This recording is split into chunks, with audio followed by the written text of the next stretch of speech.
तो चलिए पढ़ते हैं आज की कहानी की ओर। दोस्तों, ये घटना सन 1996 से पहले की है, जब चेन्नई का नाम मद्रास हुआ करता था। उस दौरान मेरी पोस्टिंग मद्रास के पुरुपट्टनम रेलवे स्टेशन पर हुई थी। जब पहले दिन मैंने स्टेशन का कामकाज अपने हाथों में लिया तो मुझे कुछ चेतावनी दी गई।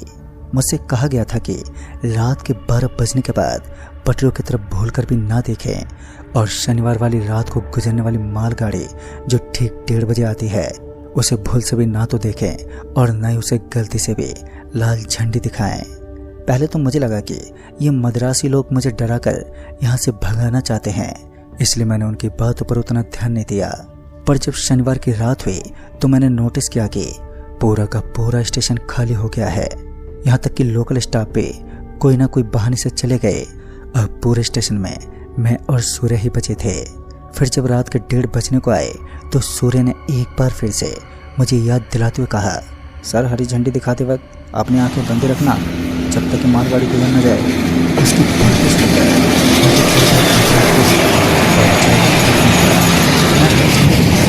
बाहर की तरफ निकला।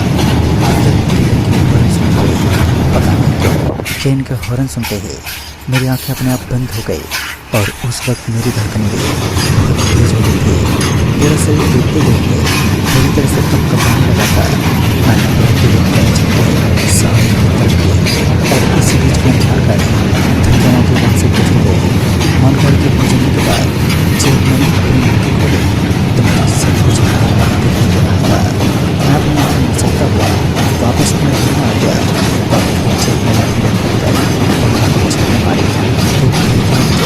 बस कुछ मिला, पर इस घटना ने अब तक अंदर से बता दिया था। हमेशा फिर जब मैंने किसी तरफ खोजने पर इस मामले की तह तक पहुँचा तो रोशन है। जैसे मुझे पता चला कि इस रेलवे स्टेशन पर रेलवे कर्मचारी रेलवे मास्टर नहीं था जो मेरा शुक्र हो गया। जब जिस नगर में साथ मिला उसे समाचार अपनी अच्छी खासी सरकारी और पीछे की बात में स्टेशन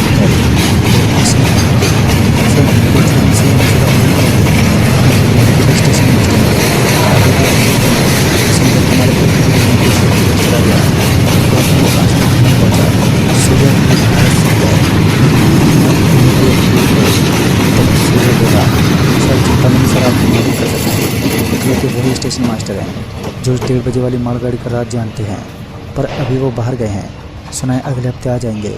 सूर्य की बात सुनकर फिर से एक उम्मीद तो जगी, पर चंद रोज में दूसरा शनिवार अभी आने वाला था, जिसे लेकर मेरे हाथ पर फूले हुए थे। फिर जब वो शनिवार की रात आई तो सूर्या ने कहा, सर, 1:30 बजने वाले हैं, ध्यान रहे किसी भी हालत में झंडी दिखाते वक्त आंखें मत खोलना। फिर 1:30 बजते ही मैं हाथ में हरी झंडी लिए प्लेटफार्म पर आंख बंद करके खड़ा हो गया। हालांकि अभी भी मेरे पांव बुरी तरह से थरथरा रहे थे कि तभी मालगाड़ी की हॉर्न सुनाई दी और हॉर्न सुनते ही मैंने झंडी सामने कर दी। मालगाड़ी पल भर में ही वहां से सरपट निकल गई। मालगाड़ी के गुजर जाने के बाद जब मैंने अपनी आंखें खोली तो फिर एक बार मुझे सब कुछ लाल लाल दिखाई देने लगा, पर इस बार मुझे आंखों में तेज जलन महसूस हो रही थी। मैं तुरंत ही वॉशरूम में गया और आंखों में पानी के छींटे मारे।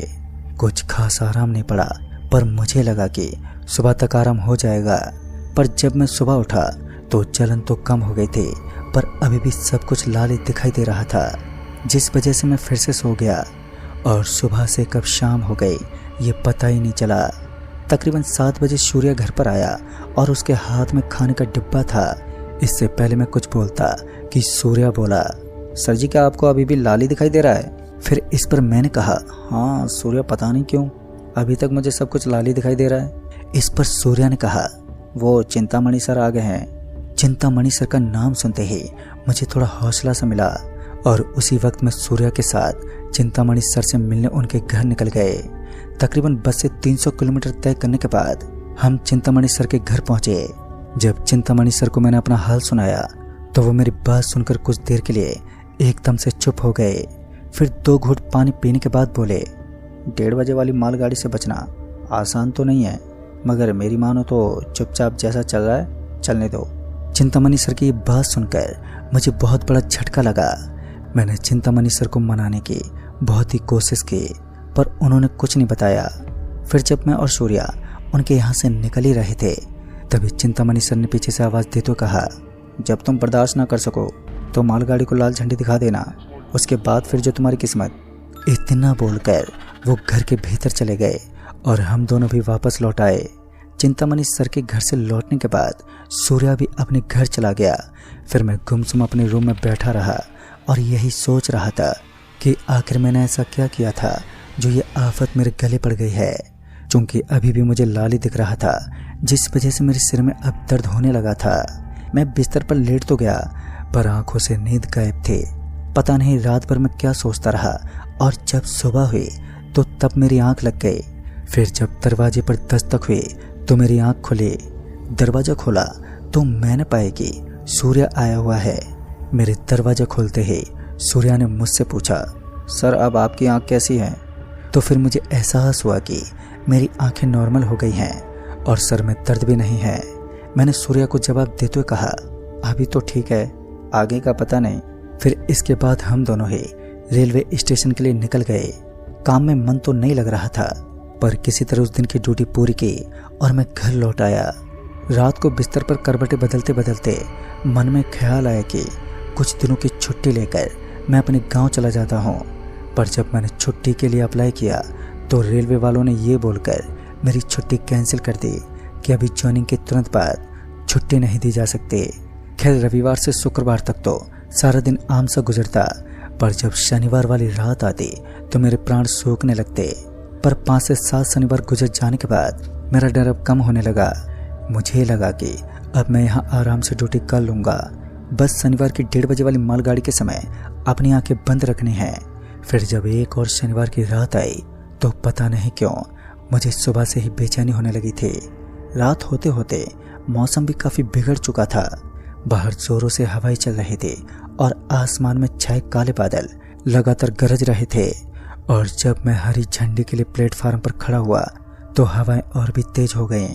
हवाएं इतनी तेज बह रही थी कि मैं सही से खड़ा भी नहीं हो पा रहा था। तभी ठीक 1:30 पर उस मालगाड़ी की हॉर्न सुनाई दी और हॉर्न के सुनते ही मैंने अपनी आंखें हमेशा की तरह कसकर बंद कर ली और झंडी सामने कर दी। अभी मालगाड़ी तेजी से गुजर ही रही थी कि मेरे सिर से कुछ जोर से टकराया, जिस वजह से मेरी आंखें खुल गईं और अनजाने में मेरी नज़र उस मालगाड़ी के अंतिम डब्बे पर गई जो उस वक्त प्लेटफार्म से गुजर रही थी। हालांकि तेज हवाओं के चलते मैं साफ साफ कुछ देख तो नहीं पाया, पर उस मालगाड़ी के गुजर जाने के बाद इस बार लाल लाल नहीं दिखा जैसा कि हर बार होता था। फिर जब मैं स्टेशन मास्टर के रूम की तरफ बढ़ा तो मेरी नज़र बगल के बेंच पर पड़ी, जिस पर कोई कंबल ओढ़े बैठा हुआ था। ये बड़ी ताज्जुब की बात थी कि क्योंकि शनिवार की रात मैंने कभी भी स्टेशन पर किसी को भी नहीं देखा। ये पहली बार ही था कि कोई इस वक्त मुझे नजर आया था। खैर मैंने उस समय उस आदमी से तो कुछ भी नहीं कहा, पर जब अगली सुबह हुई तो वो आदमी मुझे वहीं पर वैसे ही बेंच पर बैठा हुआ दिखा। तो मैंने सूर्या को उसकी तरफ इशारा करते हुए कहा, सूर्या उस बेंच पर बैठे आदमी को देख रहे हो? ये कल रात से उसी बेंच पर बैठा हुआ है। मैंने सूर्या से अभी इतना कहा ही था कि सूर्या ने मुझे बीच में टोकते हुए बोला, सर वहाँ उस बेंच पर तो कोई भी नहीं बैठा है, आप किसकी बात कर रहे हैं? इस पर मैंने सूर्या से कहा, और किसकी? वो जो सामने के बेंच पर काली कंबल ओढ़े बैठा है। पर सूर्या ये बोलकर वहाँ से चला गया कि शायद आपको नज़रों का धोखा हो रहा है। अब सुबह से शाम होने को आए थे, पर वो काले कंबल वाला आदमी अभी भी किसी मूर्ति की तरह उसी बेंच से चिपका हुआ था। पता नहीं क्यों मेरा भी ध्यान बार बार उसी पर जा रहा था। तकरीबन रात के 11 बजे मैं उसके पास गया और उसे आवाज़ देते बोला, कौन हो भाई? यहाँ पर कल रात से क्यों बैठे हो? मेरे इतना कहते ही जब उस आदमी ने अपना कंबल हटाते हुए मेरी तरफ देखा तो मैं चीखते हुए नीचे गिर पड़ा। दरअसल उस आदमी का चेहरा पूरी तरह से छिला हुआ था और उसकी दोनों आंखें नीचे की तरफ झूल रही थी। उसका वो खौफनाक रूप देखकर जहाँ मेरी आवाज़ तक बैठ चुकी थी तो वहीं वो अब बेंच से उतरकर खड़ा हो गया था। मुझे उस समय यही लग रहा था कि यही मेरा अंत है कि तभी सूर्या वहाँ आ गया। और सूर्या ने पहले तो मुझे सहारा देते हुए वहाँ से उठाया, फिर मुझे ऑफिस के अंदर ले जाते हुए बोला, सर वो चिंतामणि सर आपसे आज रात मिलना चाहते हैं। चिंतामणि सर ने कहा है अब आपके पास ज़्यादा वक्त नहीं बचा है। सूर्या की बातें और मुझे दिख रहा वो शैतान, इन दोनों ने ही मेरी धड़कनों की धड़कन छीन ली थी। फिर जब देर रात चिंतामणि सर से मेरी मुलाकात हुई तो चिंतामणि सर ने कहा, तुमने मालगाड़ी को देखकर अपनी जान जोखिम में डाल दी है। तुम्हारे ऐसा करने से उस मालगाड़ी का एक शैतान तुम्हें ले जाने के लिए नीचे उतर गया है, जो सिर्फ तुम्हें ही दिखाई दे रहा होगा। चिंतामणि सर की ये बातें सुनकर मैं इस ताजुब में था कि आखिर इतना सब कुछ इन्हें कैसे मालूम है। इससे पहले मैं इस पर कुछ पूछता कि चिंतामणि सर ने आगे बताते हुए कहा कि तुम्हें उस शैतान को वापसी उस मालगाड़ी में भेजना होगा, वो भी इसी आने वाली शनिवार की रात को। इस बार तुम मालगाड़ी को हरी झंडी की जगह लाल झंडी दिखाना, और जब मालगाड़ी रुक जाए तभी तुम्हें मालगाड़ी के 72 डिब्बों में से वो डिब्बा खोजना है जिससे वो शैतान उतरा था।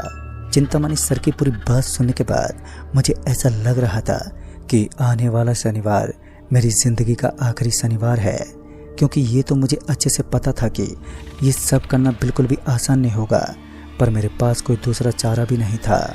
और फिर जब शनिवार की रात आई तो मुझे इंतजार था रात के 1:30 बजने का। फिर मैं हाथ में लाल और हरी झंडी लिए पहले से ही ऑफिस के गेट पर खड़ा हो गया, और वो कंबल ओढ़े आदमी भी प्लेटफार्म पर छटपटा रहा था। फिर जब रात के 1:30 बजे तो मालगाड़ी हॉर्न देते हुए स्टेशन में दाखिल हुई। जब मेरी नज़र उस मालगाड़ी पर पड़ी तो मैंने पाया कि वो मालगाड़ी बहुत पुरानी और जर्जर है। उस मालगाड़ी को देखकर पता नहीं क्यों मुझे बहुत ही दुख हो रहा था। मैं मन ही मन रोने लगा था, पर मैंने अपने आप को किसी तरह संभाला और मालगाड़ी को लाल झंडी दिखा दी। मेरे लाल झंडी दिखाते ही मालगाड़ी रुक गई, और मालगाड़ी के रुकते ही मैं वो डिब्बा ढूंढने लगा जिससे वो शैतान उतरा था। और अभी मैं वो डिब्बा ढूंढ ही रहा था कि तभी मुझे एहसास हुआ कि वो शैतान भी मेरे पीछे पीछे चला आ रहा है। वहीं दूसरी तरफ उस मालगाड़ी के हर डिब्बे से अलग अलग गंध आ रही थी, जिसकी वजह से मुझे सांस लेने में काफ़ी दिक्कत हो रही थी। इस बीच मुझे वो डिब्बा मिल गया जिसका दरवाज़ा खुला हुआ था। मैं दौड़ते हुए उस डिब्बे में घुसा, और उस डिब्बे में घुसते ही वो शैतान भी उस डिब्बे में घुस गया। उसके अंदर घुसते ही मैं मालगाड़ी से बाहर निकला और मालगाड़ी को हरी झंडी दिखा दी। मेरे हरी झंडी दिखाते ही मालगाड़ी वहाँ से उस शैतान के साथ एकदम से रवाना हो गई। उस रात मेरी जान तो बच गई, पर मैंने उस मालगाड़ी के डिब्बे में जो देखा और जो अगले शनिवार मेरे साथ हुआ, वो भी एक लंबी और खौफनाक कहानी है जिसे मैं फिर कभी बताऊंगा। तो दोस्तों, इस कहानी में बस इतना ही। कहानी आपको पसंद आई हो तो वीडियो को लाइक शेयर जरूर कर दें, और साथ ही हमें कमेंट बॉक्स में ज़रूर बताएं। तो मैं जल्दी मिलूंगा इस कहानी के अगले पार्ट के साथ। तब तक के लिए बाय एंड टेक केयर।